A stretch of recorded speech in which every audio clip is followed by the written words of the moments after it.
자, 잘 쉬셨나요? 우리 이제 마지막 개념 보러 가시죠. 자, 마지막 개념은 바로 부동산의 특성입니다. 우리 이제 개념 배웠고 용어 정리 배웠으니까 이제 부동산은 어떤 특성을 가지고 있나라는 개념을 배울 거예요. 무슨 특성을 가지고 있니라는 겁니다. 자, 이쪽으로 보세요. 자, 부동산의 특성은 크게 두 가지로 나뉩니다. 무엇과 무엇?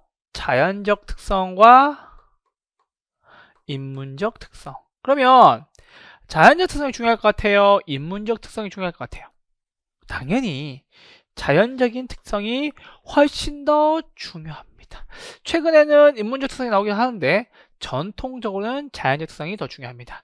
자연적 특성은 크게 몇 가지? 5가지로 나뉩니다. 그래서 이 5가지 내용을 한번 보도록 하시죠. 자, 이쪽으로 보세요. 자, 토지의 부동산의 특성은 토지의 특성입니다. 이게 더 중요하죠. 그 중에서도 자연 특성이 더 중요합니다. 자연 특성 몇 가지? 5가지가 있다라는 겁니다. 그래서 인문적 특성은 됐고요. 5가지 특징 한번 보시죠. 부동성이에요. 움직인다고 못 움직인다고? 못 움직인다고. 위치의 고정성. 비이동성. 이동이 불가능합니다. 그래서 이동이 불가능한 것 때문에 생기는 특성 등을 배우는 게 부동성이에요. 됐죠? 두 번째, 부증성. 늘어난다고 안 늘어난다고? 안 늘어난다고. 생산할 수 있다 없다? 생산할 수 없다. 생산 불가. 그쵸? 영속성은요, 잘 보세요. 영원히 존재하는 속성이에요. 소모한다고 안 소모한다고? 소모되지 않는다고. 아시겠죠? 영원히 존재하는 속성, 존재가 어떻게? 영원히 있다라는 얘기겠죠. 자, 네 번째는 개별성. 그쵸? 우리는 개별성이지만 같은 성격이 아니다. 우린 다른 말로 하면 뭐다? 토지도 개성이 있네. 이렇게 기억하시면 되겠습니다. 인접성은 같이 붙어 있다라는 얘기고요. 부동성은 이해가 되실 건데 부증, 영속, 개별성은 좀 꼼꼼하게 공부하셔야 됩니다. 부동성은 되게 쉬워요. 못 움직이는 것 때문에 생기는 특성 등을 배우면 부동성. 근데 부증, 영속, 개별은 시험에 자주 나와요. 아시겠죠? 그래서 문제 나왔을 때도 좀 더 꼼꼼하게 보셔야 된다 말씀드리고요. 인문적 특성은 크게 4가지가 있는데 2가지가 중요해요. 용도의 다양성. 용도의 뭐라고? 용도의 다양성. 아시겠죠? 그래서 용도의 다양성 때문에 뭐는 가능하다? 경제적 혹은 용도적 공급은 가능하다. 요거 한번 써주세요. 설명드려 볼게요. 용도의 다양성으로 인해서 무엇이 경제적, 용도적 공급은 가능하다라는 거고, 두 번째는 병합 분할의 가능성이죠. 병합 분할의 가능성은 무엇을? 용도의 다양성을 지원한다라고 하시면 되겠습니다. 요거 한 체크. 그래서 나머지 가변성, 구속성 됐습니다. 건물의 특성은 잘 안 나옵니다. 그래서 토지의 특성 중에서 자연적 특성 중요하고요. 인문적 특성에서 몇 가지만 챙겨라? 2가지만 챙겨달라라는 말씀을 드립니다. 아시겠죠? 그래서 자, 부동산의 특성은 크게 무엇과 무엇, 토지와 부동산 나뉘는데 토지는 다시 자연과 인문적 특성 나뉜다. 그쵸? 이렇게 정해주시고 자연적 특성 5가지에 대해서 힘을 줘서 보도록 하겠습니다. 저와 함께 보시죠. 저와 보세요. 자, 토지의 자연적 특성 몇 가지? 5가지. 물리적 특성이라고 얘기하고 부증, 부동부터 쓸게요. 부동, 못 움직인다. 부증, 늘어나지 않는다. 영속, 영원히 존재한다. 개별, 각각 다르다. 인접, 같이 붙어 있다. 라는 거예요. 토지의 자연적 특성은 물리적 특성입니다. 라고도 얘기를 하고, 토지가 처음부터 지닌 근본적인, 선천적인, 본질적이며 성질이 변하지 않는 것을 말한다라는 겁니다. 그럼 부동산 좀 잠깐 볼게요. 자, 부동성입니다. 움직인다고 못 움직인다고? 못 움직인다고 인간의 힘으로 이동시킬 수 없다. 위치는 고정, 비이동성이라고 한다라는 것이 포인트. 첫 번째 포인트 뭐라고요? 부동성. 움직인다고 못 움직인다고? 못 움직인다고. 그러면 부동성 때문에 어떤 일이 생깁니까를 배우는 것이 중요한 포인트예요. 부동성 때문에 무슨 일이 생기는지 보시죠. 자, 부동성 때문에 부동산과 동산을 구별합니다. 라는 겁니다. 그래서 첫 번째는 뭐다? 동산과의 구별인 겁니다. 그래서 뭐다? 동산과 구별된다라는 겁니다. 됐죠? 이동할 수 있느냐 없느냐에 따라서 이동할 수 있으면 동산, 이동할 수 없으면 부동산이 되는 거죠. 그래서 이에 따라 부동산의 공시 방법, 공개적으로 볼 수 있게 게시하는 방법을 뭐라고요? 등기한다라는 겁니다. 그래서 일반 재화는 뭐 하는 거예요? 그냥 있지만 소유권이 이동함으로 인해서 생기지만, 그쵸? 돈 주고 정시키지만 부동산은 움직인다 못 움직인다? 못 움직이는 거니까 등기부에 대한 기록으로 권리관계를 파악하는 거죠. 아시겠죠? 그렇게 말씀드리고, 두 번째, 중개, 입지 선정, 감정평가 등 임장활동, 정보활동화 된다. 자, 임장활동이 무슨 말이냐면요, 현장 나가는 걸 얘기하는 거예요. 무슨 말이야? 시장에 임한다는 소리예요. 그렇죠. 그래서 뭐다? 임장활동한다라는 얘기예요. 그러니까 물건 보러 다닌다라는 뜻이에요. 최근에 뉴스에 많이 나오더라고요. 임장활동 하시는 분들이 많아졌다고. 그래서 뭐다? 임장활동이 뭐다? 시장에 부동산 물건 보러 간다. 무슨 활동? 임장활동. 이렇게 시켜주시면 되겠습니다. 그렇죠? 부동산이 나한테 올 수 없잖아. 동산은 보여줄 수 있지. 그 우리 옛날에 보면 그 어머님들 그 화장품 방문 판매 이런 거 있잖아요. 그러니까 화장품은 뭐예요? 동산이니까 들고 와가지고 어머니한테 이렇게 보여주시면서 이거 좋아요, 사세요라고 얘기하면서 이렇게 팩도 좀 묻혀주고, 그렇죠? 이렇게 그 재생크림도 좀 발라주고 이렇게 했었잖아요. 근데 부동산은 그게 돼요, 안 돼요? 안 되죠. 되면 좋을 텐데, 그렇죠? 그래서 부동산 싸질머지고 와가지고 아파트 여기 있어, 영차 이렇게 아파트 여기 있어 할 수 있다 없다? 없다. 아시겠죠? 그래서 임장활동이 두 번째. 특징입니다. 부동산 배워보면 재밌어요. 얼마나 재밌는데. 임장활동, 죄송합니다. 임장활동. 임장활동. 자, 임장활동이고요. 제가 전자시험을 참 잘 쓰거든요. 임장활동. 자, 두 번째 특징이고요. 세 번째.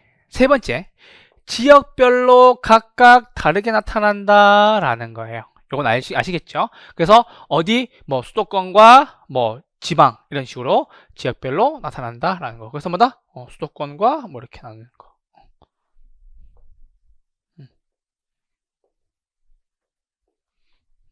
수도권과 다른 지역 이렇게 나뉘는 것들 있을 수가 있겠죠. 부동산 시장을 지역적 그리고 국지적 시장이 되게 한다라는 겁니다. 국지적, 지역에 국한된다라는 겁니다.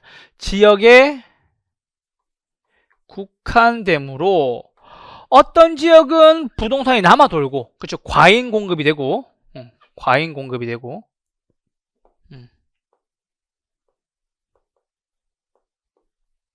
어떤 데는 과잉 공급이 되고, 어떤 것은 초과 수요가 벌어지고, 맞죠?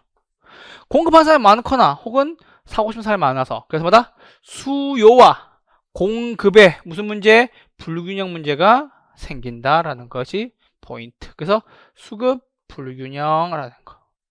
수급이 균형 있다 없다? 없다라는 겁니다. 아시겠죠? 그래서 부동산 때문에 생기는 거 네 가지예요. 동산과 구분하고요. 그렇죠? 왜? 떼올 수 없으니까. 내가 그 임장 활동 가야 되고 물건 보러 가야 되고, 맞죠? 그리고 세 번째, 지역별로 차이가 날 수가 있고요. 그쵸? 뭐 수도권은 규제가 심하다든지 이런 것들. 그 수급 불균형 같은 경우에는 어떤 지역은 공급이 남아 돌고 어떤 지역은 수요가 너무 많고 공급이 부족하고 그런 경우가 생길 수가 있다라는 말씀을 드립니다. 쉽죠, 이거는? 자, 부증성입니다. 늘어난다고 안 늘어난다고? 안 늘어난다고. 그쵸? 자연적 원시적으로 생산되는 재화다. 토지는 생산비를 투입하여도 물리적인 절대량을 늘릴 수 없다라는 겁니다. 그래서 이거 쓰세요. 물리적 공급 불가능. 부증성에 예외 있다 없다? 예외 없다라는 겁니다. 근데 한 가지 특징이 있어요. 밑에 가서 배우실 건데 이건 써놓고 갈게요. 일단 무엇은 가능하냐면 경제적, 용도적 공급은 가능하다라는 겁니다. 자, 물리적인 절대량은 늘릴 수가 없어요. 근데 경제적으로 용도적 공급은 가능해요. 무엇을 통해서? 용도의 다양성을 통해서. 그럼 용도의 다양성이 무엇을 뜻하는데? 용도를 전환시키는 거죠. 자, 그럼 설명해 볼게요. 여러분들 그 새만금 아세요? 새만금? 갯벌 엄청 큰 갯벌이었죠. 그거 다 메워가지고 뭘로 만들었어요? 토지로 만들어서 옛날에 우리 재작년이었죠? 작년인가? 그 잼버리 축제, 그 전 세계 청소년들 와가지고 텐트 치고 막 거기 있고 했던 그런 축제도 기억나시죠? 그런 것처럼 물리적 공급은 불가능해서 부증성은 예외 있다 없다? 예외 없다. 무조건 불가능. 부증성 예외 있다 없다? 예외 없다. 라는 건데 용도의 전환을 통해서 무엇은 있다? 경제적 공급은 가능하다 라고 하나만 정리해 주세요. 한눈에 볼 수 있게 뒤에 가서 배우실 거예요. 자, 그래서 일반 재화와 달리 생산할 수 있다 없다? 생산할 수 없다 라는 겁니다. 아시겠죠? 그렇게 하시면 되겠고, 자 이제 나왔지. 한편 공유 수면의 매립이나 간척지의 개발은 용도 전환 측면에서 경제적 공급으로 파악하는 것으로서 물리적인 공급을 의미하는 것은 아니기 때문에 부증성 예외 있다 없다? 부증성 예외 없다. 요거 한 체크. 부증성 예외 없다. 예외라고 할 수는 없다라는 겁니다. 근데 여기는 체크하셔야 되겠죠. 뭐? 공유수면 매립이나 간척지 개발은 용도 전환을 통해서는 경제적 공급은 된다 안 된다? 가능하다라고 하시면 되겠죠. 경제적 공급에서 파악해서 가능 불가능 가능하다라고 쳐주면 되겠죠. 됐죠? 그래서 부증성입니다. 부증성 특징 했고요. 발생하는 현상 한번 볼게요. 자, 부증성은 이런 특징이 있어요. 만들 수 있다, 만들 수 없다. 만들 수 없다. 그래서 생산비 법칙이 적용되지 않는다. 생산비 법칙 있다 없다? 없다 라는 거 체크. 생산비 안 된다. 생산비 법칙 안 된다.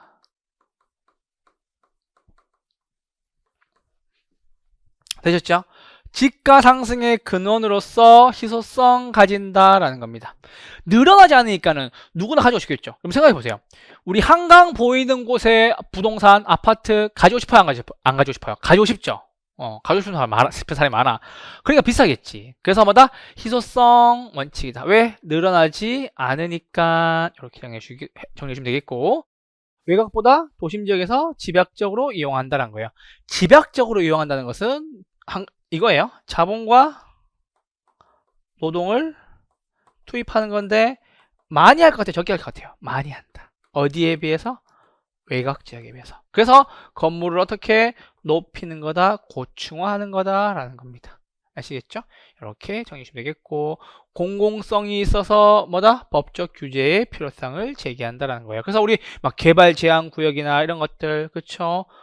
거래 허가 구역 이런 것도 만드는 거죠. 그래서 법적 규제를 필요성을 가진다. 왜? 공공성, 공익을 위해서 써야 되는 거니까. 왜? 늘어나지 않기 때문에. 아시겠죠? 이렇게 말씀드리고, 영속성입니다. 영속성은 영원히 존재하는 속성. 그쵸? 소모되거나 마멸되지 않는다. 영원히 존속한다. 비소멸, 비소모, 변한다, 불변. 그래서 토지는 물리적 강가 있다 없다? 없다. 토지는 물리적 강가 있다 없다? 없다. 외형적인 가치 손실 있다 없다? 없다. 발생하지 않고 주변 환경과 어울리지 못할 경우에는 비이동성, 부동성 때문에 경제적으로는 가치가 깎일 수가 있겠죠. 그래서 뭐다? 경제적 감가는 발생할 수 있다. 뭐 때문에? 부동성 때문에 무엇은 경제적 감가는 발생할 수 있다라는 겁니다. 영속성도 중요합니다. 자, 하나만 체크. 자, 영원히 존재하는 속성 때문에 뭐가 없다?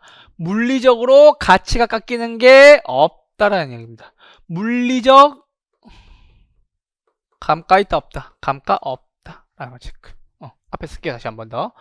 물리적 감가 있다 없다? 감가 없다라는 겁니다. 그럼 봐봐. 영원히 존재하는 거니까는 다시 만드는 이론 된다 안 된다? 안 된다. 재생산 이론이나 재생산 이론을 적용할 수 없게 한다. 체크. 그래서 다시 만드는 재생산 이론 있다 없다? 없다라는 거 체크. 자, 사용이익과 소유이익을 분리할 수 있어서 무엇을 가능케 한다? 임대차 시장을 가능케 한다라는 겁니다. 자, 잠깐만 봐보세요. 자, 여러분들이 한강이 보이는 곳에 부동산을 가지고 있어요. 근데 내가 3년 정도 보다 보니 한강 보는 것도 지겨워. 바람이 막 차고 막 이래요. 충분히 강은 봤어. 그러면 다른 곳으로 이사 갈 수 있죠. 근데 이사를 가면서 그 한강이 보이는 부동산 뭐 하고 가는 거예요? 임대차 놓고 가는 거죠. 그럼 봐봐. 소유권 누구? 내 거. 이용은 누구? 임차인이 하는 거예요. 그래서 이게 왜 그럴 수 있냐? 영속성 때문에 그럴 수 있다. 만약에 3년 보고 나면은 한강을 못 본대요. 더 이상 부동산 없어진대요. 그럼 내가 3년 동안 열심히 보겠지. 근데 부동산 보이는 죄송해요. 한강 보이는 부동산을 가지고 있으면서 내가 3년 정도 보고 나니 지겨워 라고 얘기하면서 이사를 가면서 뭐 주고 간다? 임대차 주고 간다. 그래서 이용과 사용은 누가 하고? 임차인이 하고, 소유이익은 누구? 임대인이 가져간다 라는 겁니다. 그래서 보세요. 사용이익은 뭐다? 타인에게 빌려주는 대가 임대료. 소유이익은 뭐다? 매각하는 거. 그쵸? 그래서 뭐다? 이용이익과 소유이익을 분리할 수 있다라는 겁니다. 임대차 시장을 형성하게 하고요.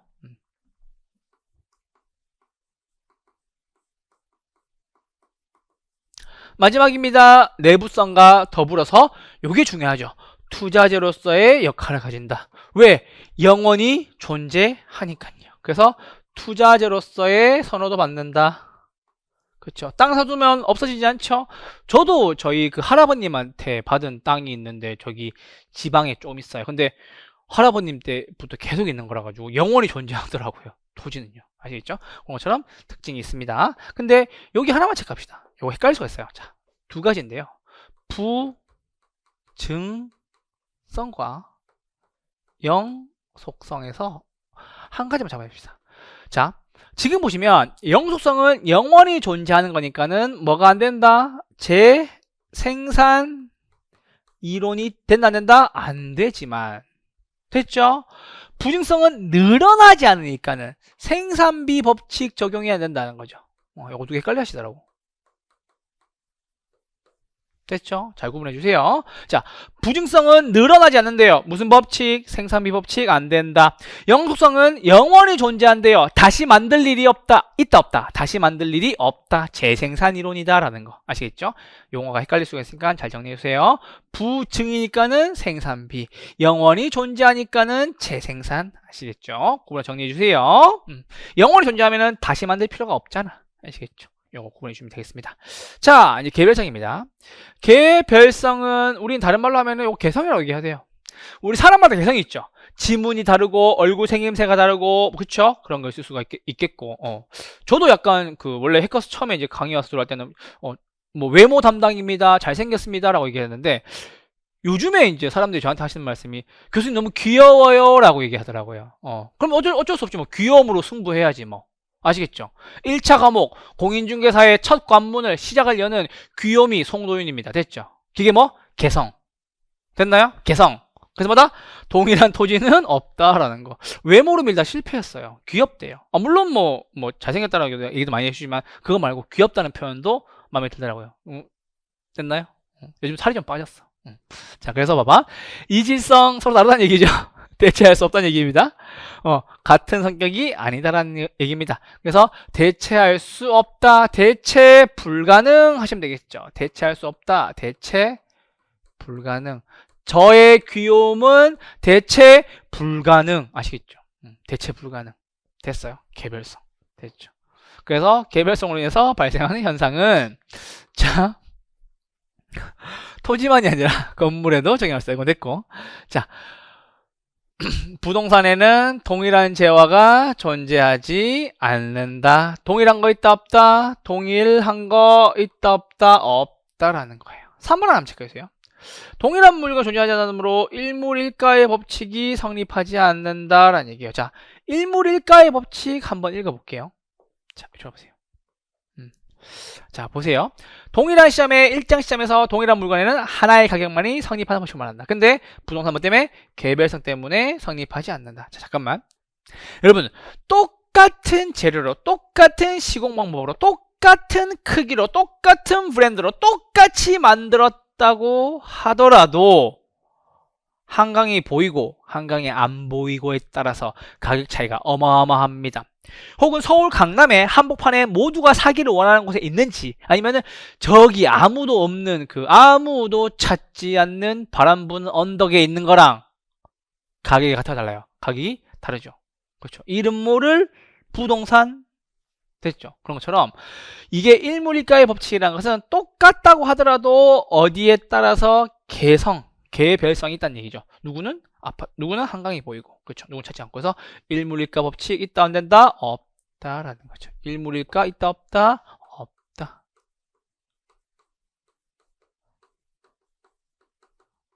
있다 없다? 없다. 이렇게 정해주면 되겠죠.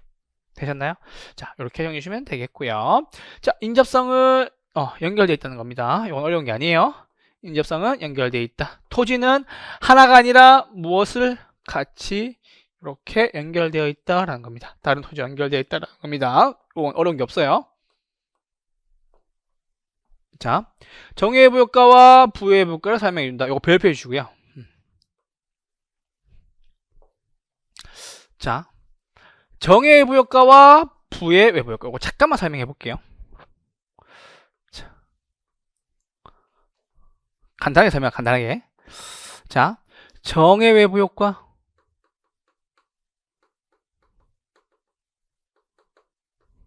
그리고 부의외부효과. 자, 이제부터 전문용어 안 쓰고 한번 설명해 볼게요. 정의외부효과. 자, 여기가 뭐다? 우리 집. 우리 집이에요. 근데 옆에 뭐가 들어오냐? 쾌적한 공원이 들어온다라는 거예요.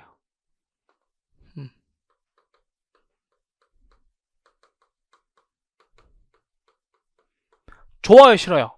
좋아요. 정의 외부 효과라는 거예요. 들어왔으면 좋겠어요? 안 들어왔으면 좋겠어요? 들어왔으면 좋겠어요. Please in my front yard. 영어로 이렇게 쓰고요. P 현상이었습니다. 그래서 please 이렇게 하나 알고 계시면 됩니다. Please 제발 우리 집 앞마당에 들어와 주세요. 나 쾌적한 공원 우리 집 옆에 있었으면 좋겠어요 라는 얘기예요. 두 번째입니다. 부의 외부 효과예요. 부의 외부 효과는 무슨 말이냐? 여기도 봐봐. 우리 집 이렇게 있어요. 여기보다 우리 집 이렇게 있었어요. 우리 집 있는데 옆에 뭐가 들어오냐면 쓰레기 처리장 이렇게 들어가는 거야. 환경오염과 악취를 내뿜는 쓰레기 처리장 이렇게 들어온 거예요. 물론 필요한 일이긴 합니다. 우리 설명하기 전에 말씀드린 거니까 외부 효과입니다. 됐죠? 좋아요, 싫어요? 싫죠. 그래서 요거 not in my backyard. 우리 요거를 님비 현상이라고 얘기를 합니다. not in my backyard. 좋아요, 싫어요? 싫다고 not 오지마 라는 거죠. 제발 와 정의외부효과 쾌적한 공원. 오지마 쓰레기 처리장 부의 외부효과라는 뜻입니다. 그래서 토지의 인접성, 연속성 때문에 무엇이 생기고 정의외부효과가 생기고, 그리고 나쁜 것이 들어오면 부의외부효과가 생깁니다. 정의외부효과는 please in my front yard. 제발 우리 집 앞마당에 유치해 주세요 라는 뜻이고요. 님비 현상은 not in my backyard. 제발 우리 집 뒷마당에도 들어오시면 안 됩니다 라는 겁니다. 아시겠죠? 이렇게 해서 외부 효과 되게 간단하게 설명을 좀 드려봤습니다. 요거 보시고 이쪽으로 보세요. 자, 요건 쉬운 거니까. 자, 정의외부 효과는 뭐가 들어오는 거다? 쾌적한 공원이 들어오는 거다. 반면에 부의외부 효과는 뭐가 들어오는 거다? 쓰레기 처리장이 들어오는 거다. 됐죠? 기억나시죠? 그래서 봐봐. 근린공원 들어왔죠? 공원 들어왔죠? 무슨 효과? Please in my front yard. 제발 들어와주세요. Please. 됐죠? 두 번째는요. 뭐가 들어온다? 쓰레기 소각장.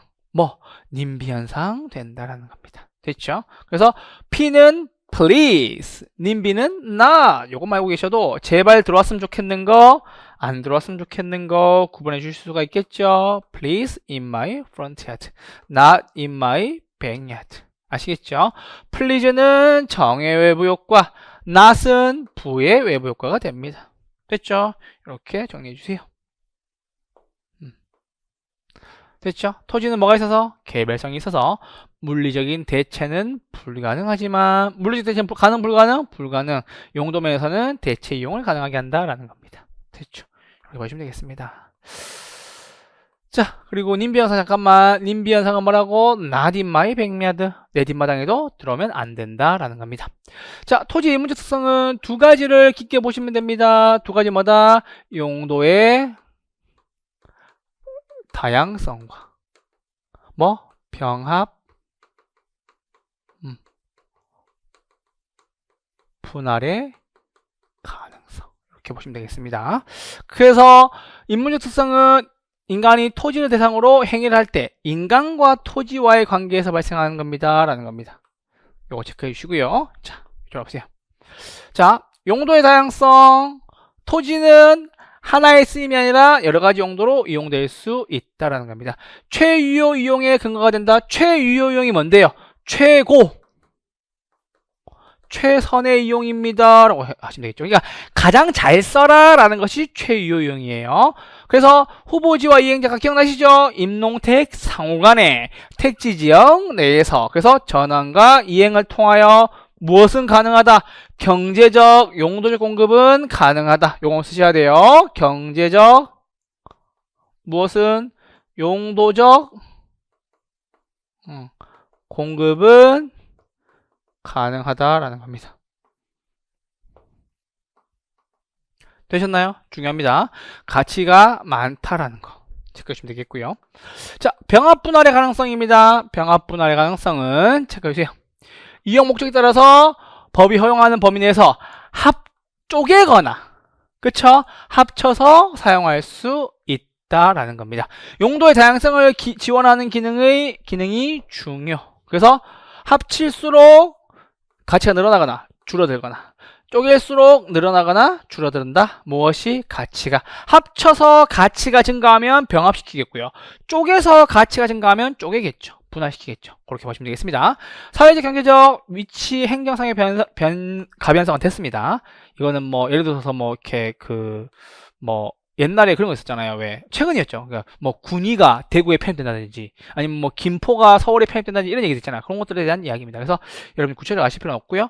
여기까지만 정리해 주시면 되겠습니다. 자, 그래서 우리 이제 총론 오늘 다 정리를 해 보았습니다. 여기 잠깐만 오셔가지고 이제 마무리 지을게요. 자, 우리 아까 1교시에서는 오리엔테이션 했고 2교시에서는 복합 개념의 부동산 배웠습니다. 됐죠? 개념은 법경기, 법률적, 경제적, 기술적 개념 세 가지 있었고요. 토지 용어 정리는 후보지와 이행지를 필두로 필지와 획지까지 배웠습니다. 그리고 마지막 배웠던 게 뭐였죠? 부동산의 특성 배웠죠. 특성은 두 가지였어요. 첫 번째는 자연적, 두 번째는 인문적. 무엇이 더 중요하다? 자연적 특성이 더 중요하다. 자, 자연특성 5개가 있었죠? 부동성, 부증성, 영속성, 개별성, 인접성 이렇게 있었죠. 인문적은 두 가지만 아시면 됩니다. 용도의 다양성과 뭐가 있었죠? 병합 혹은 분할에 대한 가능성, 용도의 다양성을 지원한다라는 겁니다. 그래서 이제 우리 오늘 첫 시간에 총론에서 배웠던 내용들의 전부였었어요. 그래서 여러분들과 함께 키워드 잡아봤습니다. 복합 개념의 부동산은 전부 중요합니다. 얘는 단골 손님입니다. 철저하게 하셔야 되고요. 용어 정리도 마찬가지. 부동산을 하는 사람이 토지가 어떤 용어로 어떤 쓰임새로 쓰이는지 알아야 되겠죠. 그리고 부동산의 특성. 근데 특성은 자연적과 인문적 중에 뭐가 중요하다? 자연적이 조금 더 중요하다. 물론 인문적도 나올 수 있어요. 아시겠죠? 나올 수 있다 말씀드리는데 자연적 특성을 꼼꼼하게 공부해 주시면 되겠습니다. 우리 인문서에서 복합개념의 부동산, 토지용어 정리, 특성 이 내용이 어디? 총론에서 다 배웠던 내용입니다. 그래서 우리 1주차에 무엇을 끝냈다? 부동산 총론 마무리 지었다라는 겁니다. 총론에 대한 복습 요 페이지로 그냥 하시면 됩니다. 우리 오늘 배운 게 요 내용이었으니까요. 그래서 여러분들과 함께 토지의 특성, 까지를 해서 마무리 짓도록 하겠습니다. 우리 1주차 수업은 여기까지고요. 1주차 수업 끝나고 난 뒤에 잠깐 해드려야 될 게 있어요. 우리 인문서인이만큼 한 가지만 더 해야 돼요. 뭐 할 거냐? 토지, 용어 정리. 넘어서 무슨 정리? 우리 개념, 요거 볼 거예요. 요거. 학개론 용어 정리. 요거 하나 볼 거예요. 아시겠죠? 요거 지금 총 183개까지 나오는데 우리 간단하게 그냥 들어만 두시면 돼요. 우리 용어가 안 익숙하신 분들은 용어만 들어두시면 됩니다. 40개씩 할까요? 40개씩. 아시겠죠? 40개씩 하고 나머지 뒤에 마무리 지을 겁니다. 중요한 것만 좀 할게요. 학개론 용어 정리입니다. 저거 제가 준비했고요. 들어두세요. 탄력성입니다. 탄력성. 탄력성이라는 것은 수요량의 변화를 이야기합니다. 그냥 들어만 두세요. 근데 가격 탄력성이라고 앞에가 붙으면 무엇이 바뀌느냐라고 얘기해 주면 무엇이 바뀔 때? 가격이 바뀔 때라는 겁니다. 가격 변화에 대한인 겁니다. 그래서 가격 탄력성은 이렇게 쓰는 거예요. 가격의 들어만 두세요. 들어두고 안 들어도 천지 차이거든. 가격의 변화율에 대한 뭐라고요? 수요량의 변화율이다라는 것만 알고 계시면 됩니다. 어려운 내용 아니죠? 요거 하나만 체크하시면 되겠습니다. 즉 뭐다? 가격이 바뀌었을 때 수요량이 얼마나 바뀌는지를 양으로 나타낸다라는 거. 요거만 알고 계시면 됩니다. 나머지 깊게 들어가시면 안 됩니다. 여기까지만 정리해 주시고요. 자, 질문 하나 읽어보시고 가수용 됐습니다. 자, 그리고 3번 와보세요. 가치. 자, 가치라는 것은 하나예요? 여러 개예요? 여러 개예요. 가격과 가치는 함께 쓰는 경우가 있는데 다른 내용이에요. 가격은 몇 개? 하나의 값을 얘기하는 거고요. 가치는 여러 개죠. 여러 개의 값을 얘기하는 겁니다. 그래서 우리 여러분 그 노래 아시죠? 이름은 하나인데 별명은 서너 개 빰빠밤. 이거 아시죠? 그래서 봐봐. 이 노래 하시면 돼요. 야, 가격은 하나인데 가치는 여러 개 빰빠밤. 제 이름은 뭐예요? 한 개죠. 송도윤. 근데 제가 가치에 따라서 여러 개로 불려요.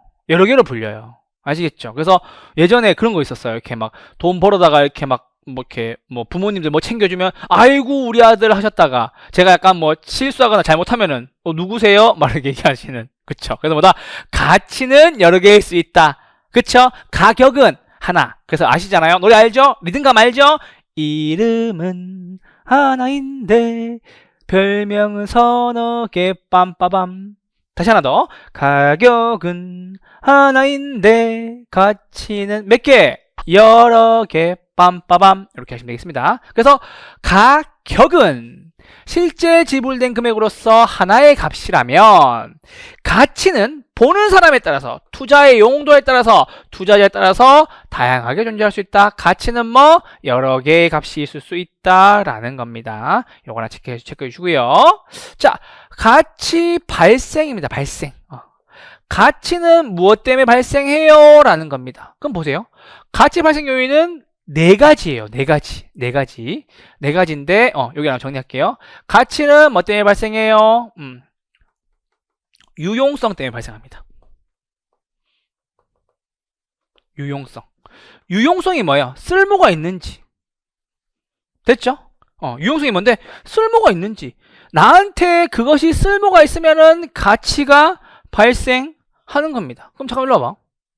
자, 여러분들 제가 쏜 이 전자펜 여러분한테 필요가 없죠? 근데 저한테는 수업하기 위해서는 필수품이에요. 유용하죠? 그래서 저는 이거 돈 주고 사는 거예요. 가치가 있는 거예요. 그러니까 저한테는 10만원짜리 가치, 여러분한테는 한 1,000원짜리 가치? 이렇게밖에 안 되는 거죠.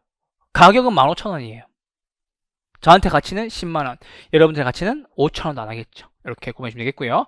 두 번째는 유효 수요예요.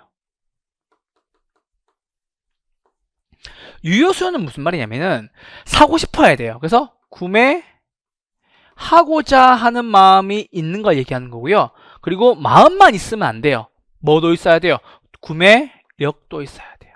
그래서 두 가지를 다 갖추면 우리는 수요는 수요인데 무슨 수요? 유효 수요. 돈이 있어서 유효가 되는 거고, 돈이 없으면 잠재 수요라고 얘기하는 거예요. 세 번째, 희소성. 희소성은 상대적 희소성을 보시면 돼요. 자, 봐봐.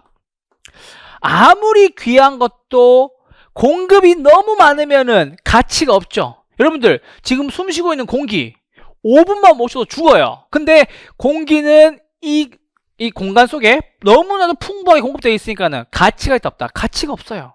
아시겠죠? 우리 옛날에 물 사 먹으면은 혼났어요. 기억나세요? 근데 이제 어떻게 돼요? 깨끗하고 맑고 맛있는 물이 귀해지고 있으니까 뭐가 생긴 거야? 가치가 생긴 거지. 희소성이 생긴 거라고요. 그래서 가치가 발생했다고. 됐죠? 그렇게 정리하시면 되겠고. 그리고 마지막, 이전성. 권리 이전성. 자, 아무리 좋은 거지만 권리를 이전시켜줄 수 있어야 가치가 생기겠죠. 왜? 누가 살 때, 제가 살게요 라고 얘기하는데 권리를 못 넘겨줘. 그럼 넌 뭐라고 얘기해요? 사요, 안 사요? 안 사지. 그 뜻이에요. 그래서 봐봐. 가치 발생 요인은 크게 네 가지입니다. 유용성, 효용성 얘기해요. 유효, 수요, 희소성, 이전성. 요거 네 가지가 있어야 된다. 그래서 유용성은 효용이라고 얘기해요. 나한테 쓸모가 있느냐 그 뜻입니다. 그렇게 정리해 주시면 되겠고, 상호 결합에 의해서 발생하는 겁니다. 가치 발생 요인 몇 가지? 네 가지. 그래서 유유히 발걸음을 가져가세요. 어떻게? 유유히 어떻게? 발걸음을 가져가세요. 발생하세요 라는 거죠. 발을 어떻게? 유유자적하게 걸어야 된다는 얘기지. 막 이렇게 경거망동하면 안 돼. 아시겠죠? 유유히 가치 발생 요인 네 가지였습니다. 자, 좀 넘어오시고요. 그러면 가치는 어떻게 만들어지는데 그 뜻이에요. 형성과 발생은 달라요. 자, 무엇에 따라서 가치 형성 요인이란 뭐다? 일반 요인, 지역 요인, 개별 요인 등으로 만들어진다라는 거예요. 아시겠죠? 부동산마다 가치를 다르게 만드는 요인으로서 일반 요인, 지역 요인, 개별 요인이 있다. 경제적 가치에 영향을 미칩니다라는 겁니다. 경제적 가치, 돈이다 돈. 아시겠죠? 경제적 가치에 영향을 미치는 것이다라는 거. 이렇게 정해주시면 되겠습니다. 자, 개발권 양도제입니다. 개발 양도제는 요거는 제가 나중에 깊게 설명드릴 겁니다. 요거 하나만 정리해주세요. 아직 우리나라에서는 시행하고 있지 않다라는 겁니다. 손실을 보상하기 위함이다 라는 거예요. 개발권 양도제 이렇게 하나만 알아주세요. 뭐다? 우리나라에서는 현재 시행하고 있지 않다라는 거. 자, 7번입니다. 개발이익 환수제도 40번까지 할 거예요. 개발에 대한 이익을 거둬오세요 라는 겁니다. 공공기관 등이 개발 사업 등으로 인해서 토지 소유자의 노력과 관계가 없는 지가 상승으로 인해 이익을 얻는 경우 뭐다? 부담금 내세요 라고 얘기하는 거예요. 아시겠죠? 요거 개발이라고 하나만 써주세요. 개발이 아니라 개발이 죄송합니다. 개발 부담금이나 과세 등으로 이익을 환수할 수 있다라는 겁니다. 쉽죠 이거는? 자, 개별성 방금 했어요. 개별성 대체된다 안 된다? 물리적 대체가 불가능하다라는 거. 됐습니다. 9번입니다. 거래 사례를 비교해서 뭐 한다고요? 감정평가합니다. 감정평가하는 것이 뭔데요? 경제적 가치를 가액으로 표시한 겁니다. 경제적 가치를 무엇으로? 가격으로 표시한 겁니다. 가액, 가격 둘 다 괜찮아요. 자, 그래서 봐봐. 유사한 물건의 사례를 가지고 비교해가지고 뭐 하는 거예요? 가치를 가격으로 표시했습니다. 라는 게 거래사례 비교법이에요. 자, 그럼 봐봐. 자, 옆집, 우리 집 이렇게 했어요. 옆집이 감정평가 받으니까는 얼마 나왔다고요? 9억 나왔어요. 9억. 매매가 9억. 그래서 우리 집 맡겼어요. 얼마 나왔다? 9억을 기준으로 9억 2천만 원 나왔다. 이런 것들이 뭐다? 거래사례 비교법이에요. 그러니까 뭐다? 두 가지를 사례를 비교했다라는 겁니다. 그렇게만 들으시면 됩니다. 앞으로 계속 설명드릴 거예요. 어려운 내용이 아니니까는 체크해 주고요. 자, 거미집이론. 이게 경제론에서 나오는 건데 이것도 그냥 가볍게만 정리할게요. 자, 무엇이냐? 수요는 즉각 반응해요. 공급은 시간차에 두고 반응해요. 자, 무슨 말이냐면 가격이 저렴해지면은 다들 사고 싶어 하죠. 근데 사고 싶어 하는 사람이 많은데 공급은 바로 돼요, 안 돼요? 안 되는 거예요. 그 봐봐. 농수축산물. 무슨 말이냐? 우리 김장 시즌 되면은 그 시즌에 많은 사람들이 배추, 고춧가루, 마늘을 사야 되죠. 근데 배추, 고춧가루, 마늘이 즉시 공급돼요? 아니면 공급하는데 기르는데 시간이 걸려요? 기르는데 시간이 걸리죠. 그것 때문에 가격이 폭락과 폭등을 거듭하는 것 때문에 거미집으로 나오는 거예요. 거미집으로 왜 생긴다고요? 수요는 즉각 반응.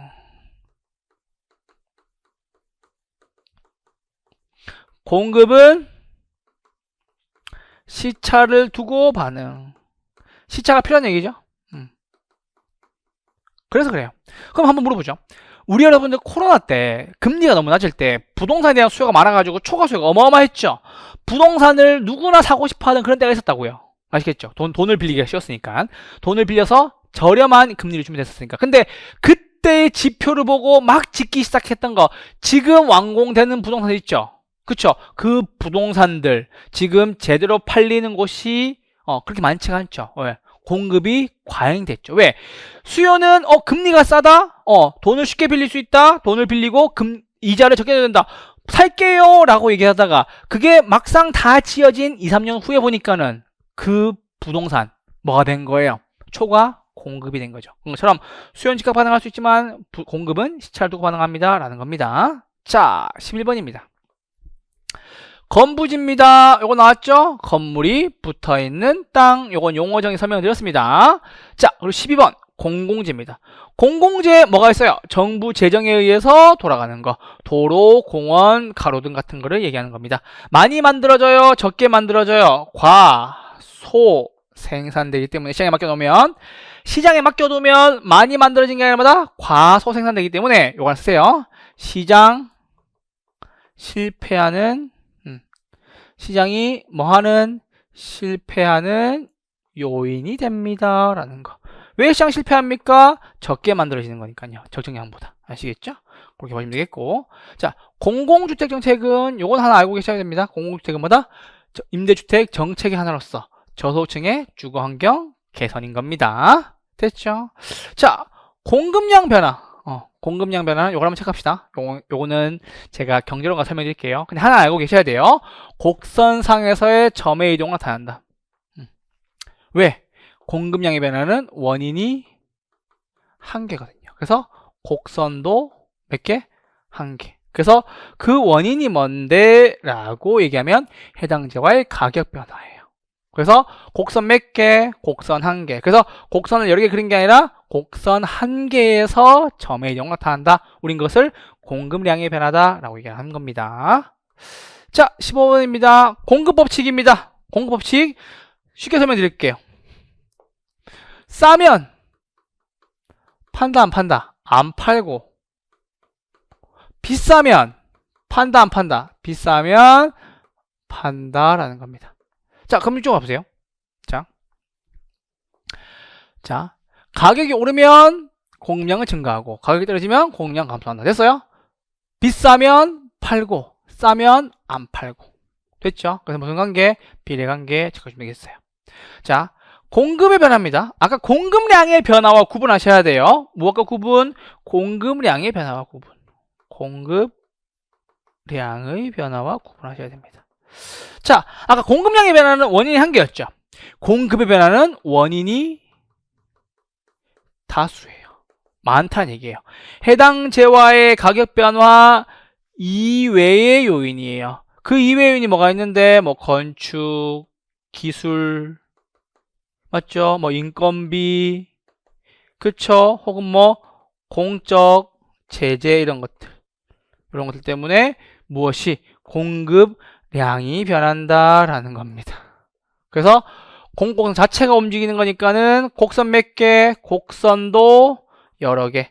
원래는 3개예요. 우측 좌측이니까. 곡선도 여러 개, 정확하게는 3개 이렇게 정해주시면 되겠습니다. 그래서 공급의 변화는 공급량의 변화와 구분해 달라 라는 말씀을 드립니다. 자, 공영 개발은 됐고요. 공중공원도 됐습니다. 자, 관계 마케팅 이걸 한번 체크합시다. 관계 마케팅은 무엇이에요? 생산자와 소비자를 연결시킨다. 브랜드 전략이 대표적이다. 여러분들 명품 같은 거 사보시면 명품을 산 회사에서 계속 안내 문자가 와요. 그래서 뭐다? 뭐 SS, 스프링 썸머, 봄, 여름 신상품, 그리고 FW 뭐 신상품, fall, 가을과 겨울, 윈터 이런 거 나오기도 하니까는 브랜드 전략이 대표적이다. 관계 마케팅이다라는 거예요. 자, 또 탈에서 나왔어요. 탈에서 뭐라고? 양의 변화, 양의 변화, 양의 변화. 됐죠? 그러면 수요, 량의 변화. 뭐가 바뀔 때? 다른 재화의 가격이 바뀔 때. 우리 교차란 말이 무슨 말이에요?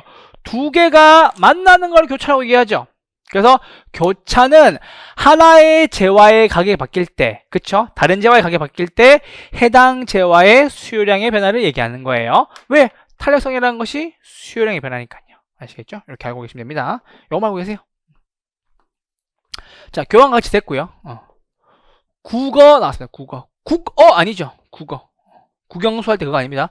국어는 이걸 한번 체크. 인공적인 수로 놔두기입니다. 됐죠? 이걸 한번 해주면 되겠고. 구분 이상권 됐고요. 국지성은 뭐 때문에 생기는 거다? 위치의 고정성 때문에 생기는 것이다. 부동성 때문에 생긴다라는 겁니다. 자, 규모의 경제입니다. 요거 들어보셨나 모르겠네. 규모의 경제. 역시 요것도 시장 실패 요인 중에 하나죠. 왜냐하면 공정 경쟁을 저해하거든요. 그럼 보세요. 자본이 많은 대기업 유리, 소기업은 도태. 그래서 뭐다? 자연 독점 발생, 시장 실패 원인이 되는 겁니다. 그럼 쭉 알아보세요. 설명해 볼게요. 자, 규모의 경제입니다. 자, 규모의 경제. 자, 규모의 경제.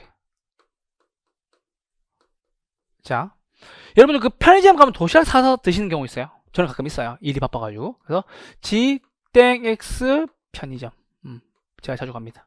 그리고 제가 차렸어요. 도윤 편의점. G 편의점은 대기업이죠. 도윤 편의점은 소기업이에요. 소기업. 됐죠? 그런데 우리는 이제 무엇을 만들 거냐면 도시락을 만들 거예요. 그래서 도시락을 판매하고 있습니다. 편의점 얼마? 5,000원에. 도윤 편의점도 5,000원에 팔고 있습니다. 근데 판매량이 G땡 편의점이 압도적으로 높죠. 그래서 뭐다? 원가가 얼마 들어간다? 얘네는 2,500원 들어갑니다. 생산원가가. 생산원가로 해드릴게요. 생산원가가 얼마? 2,500원. 생산원가 2,500원. 도윤 편의점은 얼마? 3,500원 들어갑니다. 그래서 이 G땡 편의점이 무슨 일을 시키냐면 얘네를 죽이기 위해서 5,000원짜리를 할인 행사를 해버립니다. 그래서 도시락 얼마? 도시락 할인 판매합니다. 얼마에? 3,000원에. 됐어요? 그럼 도윤 편의점은 어떻게 돼요? 울며 겨자 먹기로 따라와야 되겠죠. 3,000원. 그럼 잘 보세요. 할인했음에도 불구하고 G땡 편의점은 얼마를 이득 봐요? 500원을 이득 보죠. 그래서 팔수록 500원 이득이지만 이 도윤 편의점은 이제 존립을 걱정해야 돼요. 마이너스 500원 되는 거죠. 그럼 이게 계속되면은 도윤 편의점은 어떻게 돼요? 도산하게 되겠죠. 맞아요? G땡 편의점은 그래서 도윤 편의점이 망하고 나서 다시 가격을 올려 받으면서 뭐가 된다? 자연 독점을 이루게 되겠죠. 이게 여러분들 시장의 규모의 경제를 얘기하는 거예요. 이해하셨죠? 구분해서 정해주세요. 자, 이렇게 정해주시면 되겠고, 자, 균형 가격이에요. 균형 가격은 한 가지 마시면 돼요. 수요와 공급이 맞는 순간 얘기하는 겁니다. 균형 거래량도 마찬가지, 수요와 공급이 만나는 곳에서의 양인 거예요. 됐죠? 자, 28번입니다. 기대 수익률. 수익률은 수익률인데 뭐다? 내부적으로 기대한다라는 거예요. 그래서 투자자들의 수입되는 예상 수입과 예상 지출을 토대로 만드는 사전적, 그쵸? 투자하기 전에의 수익률이에요. 그래서 예상 수익률, 기대 수익률이라고 얘기하는 거예요. 어려운 게 없죠? 기대 수익률이에요. 나 앞으로 얼마 벌지 사전에 정한다라는 거고, 기본적 분석, 기술적 분석 됐습니다. 그리고 기준 시점, 요거 하나 봐주세요. 기준 시점. 자, 기준 시점은 무엇이냐면 감정평가에서 기준이 된 날짜를 말한다. 가격조사를 완료한 날짜를 말한다라는 거예요. 자, 감정평가할 때 기준, 그게 언젠데? 조사 완료한 날짜, 이게 기준 시점이에요. 감정평가에서 쓰는 용어예요. 어디에서? 감정평가에서 쓰는 용어입니다. 요거 하나 정리해 주시고요. 자, 기회비용입니다. 기회비용입니다. 자, 어느 대안을 선택함으로 인해서 선택되지 않은 다른 기회들 중에서 최대의 가치를 말한다라는 거예요. 됐어요? 근데 선택으로 인해 포기된 대가 중에서 가장 큰 가치를 말하는 거야. 자, 잠깐만 쉽게 설명해 볼게요. 자, 봐봐. 내가 오늘 햄버거를 먹을지 피자를 먹을지 고민하고 있었어. 그 중에서 치킨도 있었어. 근데 무엇이 있었냐면 내가 햄버거를 먹겠다고 생각을 했어. 내가 햄버거를 먹음으로 해서 포기한 게 뭐예요? 피자와 치킨이죠. 근데 그 중에서 가장 큰 가치를 보여준 게 뭐였다? 최대 가치 보여준 게 뭐였다? 피자. 그래서 우리는 피자는 기회비용이다 라고 얘기하는 거예요. 그쵸? 그래서 뭐다? 햄버거를 선택함으로 인해서 포기해야 되는 것 중에서 가장 우선순위, 이걸 뭐라 그런다고? 기회비용입니다 라는 거예요. 이렇게 구분해 주시고요. 40번까지만 할 거예요. 자, 나지, 건물이 있다 없다? 없다. 그쵸? 사법상 제한이 있다 없다? 없다. 그쵸? 사법상 제약 없다. 하지만 뭐 있다? 공법상 제약은 있다. 이렇게 구분해 주시면 되겠죠. 이렇게 정해 주세요. 나지였습니다. 자, 내부 수익률이에요. 장래 수입 현재 가치와 지출의 현재 가치를 같이 만든다. 요거만 하나만 체크해 주세요. 자, 35번 됐고 36번 됐고 37번 다계층 채권도 됐습니다.